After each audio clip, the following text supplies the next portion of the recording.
तो चलिए क्लास का शुभारंभ करते हैं और हम आप लोगों के लिए फिर एक नया वीडियो लेकर आ गए हैं अंग्रेजी पढ़ने के लिए।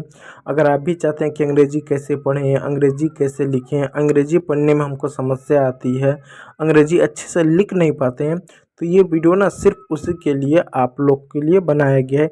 इसमें आपको अंग्रेजी पढ़ना लिखना इन सभी के बारे में हम बात करेंगे, इसको पढ़ना सिखाएंगे।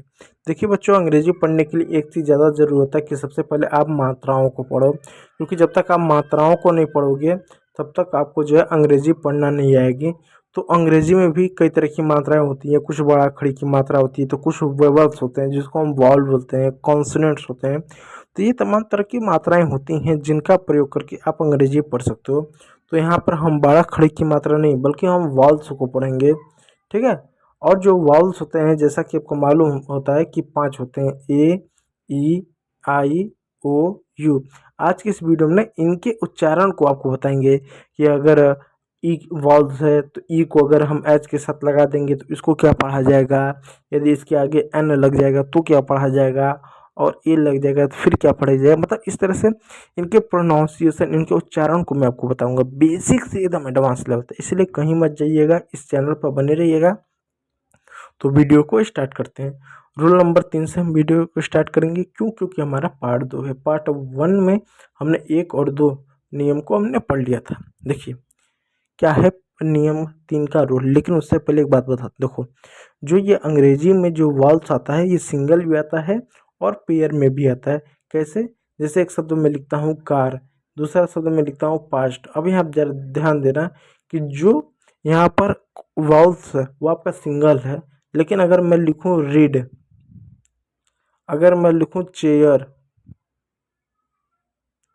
अब यहाँ पर जरा ध्यान दो, चेयर चेयर। अब यहाँ देखो ई ए यानी 2 कॉन्सोनेंट आपको मिलकर एक मात्रा बना रही है। यहाँ पर ए भी है, आई भी है, यानी 2 आपके वॉल्स मिलकर क्या एक शब्द बना रहे हैं। यहाँ पर भी 2 वॉल्स मिलकर आपको एक शब्द बना रहे हैं, यहाँ पर भी 2 वॉल्स यानी 2 मात्राएं मिलकर शब्द को पूरा कर रहे हैं। वहीं पर अगर मैं लिखूँ यूरोप, तो यहाँ पर देखो ई भी है, यू भी है, यानी 2 मात्राएं हैं। तो 2 मात्राओं का पेयर भी होता है, सिंगल भी होता है, इस बात को याद रखिएगा। तो चलिए नियम नंबर 3 क्या कहता है, जब अंग्रेजी के किसी वर्ड में ई ए आए तो ई ए को हमेशा बड़ी ई की मात्रा पढ़ेंगे। कैसा? बड़ी की, ये बड़ी की मात्रा होती है, इसका सिंबल ऐसा होता है, ठीक। कैसे पढ़ेंगे? जैसे एक शब्द R E A D, R का र पढ़ेंगे, ई ए का जो है हम जो है बड़ी ई की मात्रा पढ़ेंगे, और डी का क्या ड पढ़ेंगे। हो गया रीड। रीड मिस होता है पढ़ना। ना समझ में आया तो थोड़ा सा मैं और अच्छे से आपको समझाता हूँ। देखो ये एम ई ए टी, ठीक है। ई ए आया, हाँ ठीक है। जहाँ कहीं भी ई ए मिले वहाँ पर बड़ी ई की मात्रा पढ़ोगे। एम को क्या पढ़ते हो हिंदी में? एम को म पढ़ते हैं। ई ए को क्या पढ़ते हो? बड़ी ई की मात्रा पढ़ते हैं, तो बड़ी की मात्रा लगा दिए। टी को क्या पढ़ते हैं? टॉप पढ़ते हो गया मीट। आसान रहा।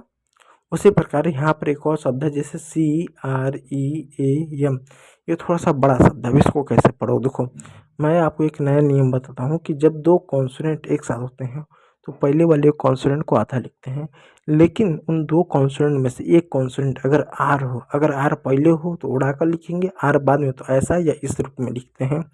तो सी का क्या लिखेंगे? क लिखेंगे, तो आर कॉन्सोनेंट आए तो आर को आधा लिखेंगे, तो आर को आधा ऐसा लिखेंगे, ठीक।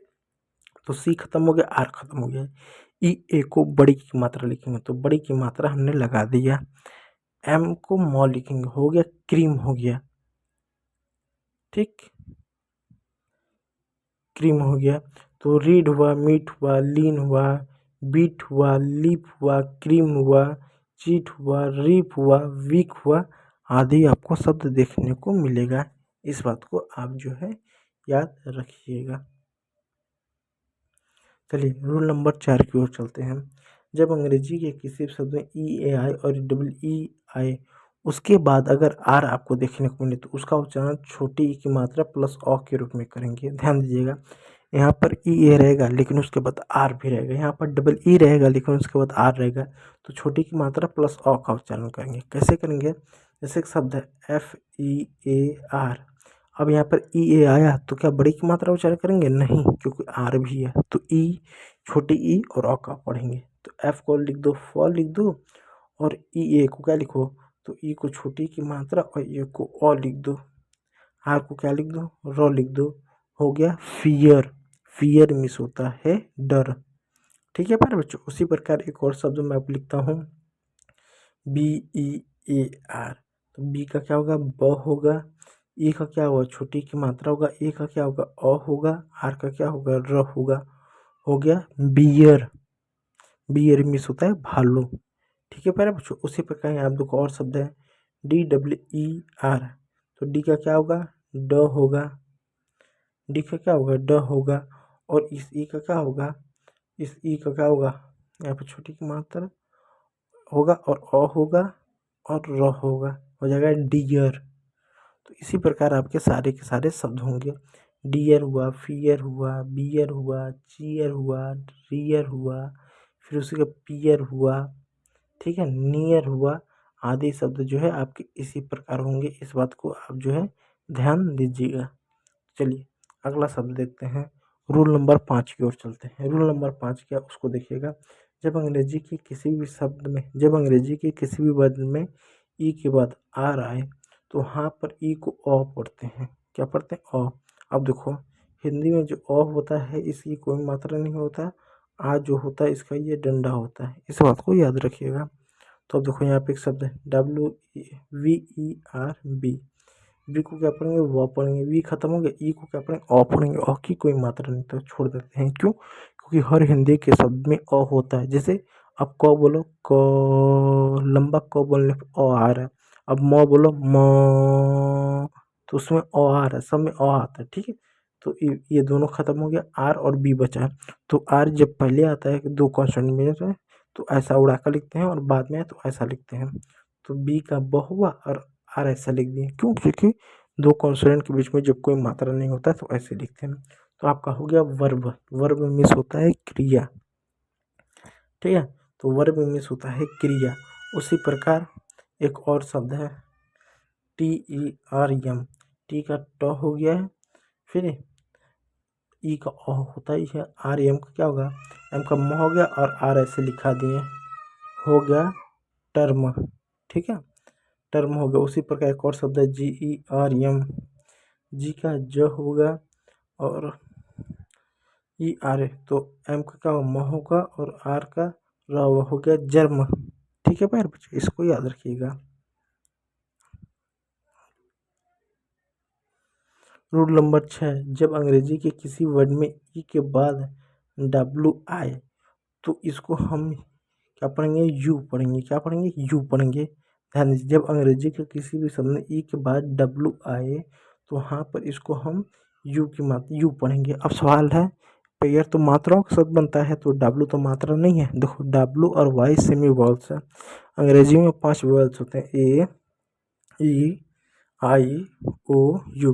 ये 5 वेवल्स होते हैं, जिनमें से डब्लू हुआ, वाई हुआ, ये सेमी वेवल्स होते हैं। ये ना तो पूरी तरह से कॉन्सोनेंट होते हैं, ना तो पूरी तरह से वेवल्स होते हैं। इस बात को याद रखिएगा। ठीक है, तो ई डब्लू को जो पढ़ेंगे कैसे। ठीक है, दूसरी बात, यू के पहले यानी ई डब्लू के पहले जो पहला कॉन्सोनेंट होगा उसको हम हमेशा आधा लिखेंगे। ठीक, इस बात को याद रखिएगा। आधा हम हमेशा लिखेंगे। कैसे लिखेंगे, जैसे एक शब्द है NEW, तो एन को आधा लिखेंगे और EW को यू लिखेंगे, हो जाएगा न्यू।